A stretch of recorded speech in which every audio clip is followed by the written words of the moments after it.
We want to harness the energy of young people, but we also want to ensure that we're passing down the wisdom from our elders. I think one of the things that our communities don't do is we don't have the ability to dream. I grew up in Oxnard, and I was consistently surveillanced by police. I was consistently dealing with violence in my community, or even the incarceration of my family members, having cousins who were my age, who I grew up with, who were being taken from our streets and locked away. And so when I went to UC Santa Cruz, I got away from some of these injustices. I began to learn the language of what I was facing growing up here was not the norm. It was injustice. And so I was able to begin to imagine something different for communities. But it wasn't until I was able to actually leave where that cloud was no longer over my head and I wasn't consistently trying to survive. Well, that's not the reality for others. A lot of people are still in survival mode, and so there's no opportunity to dream.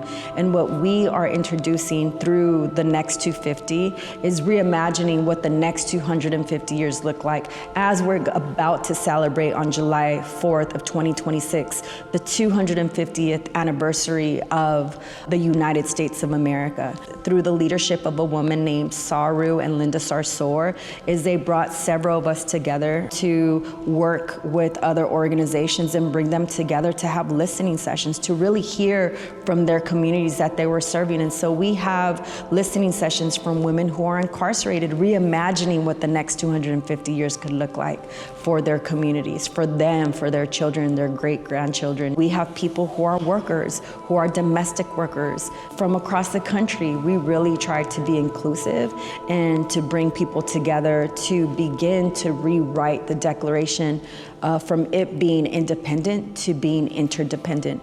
We create a better community and the beloved community when we work together, when we know that my liberation is bound with yours. We need everyone. And so currently right now we're working with 50 organizations that are power building organizations, and we've been able to provide them a blueprint, a toolkit where they could actually ask, what does it look like to live in a thriving community?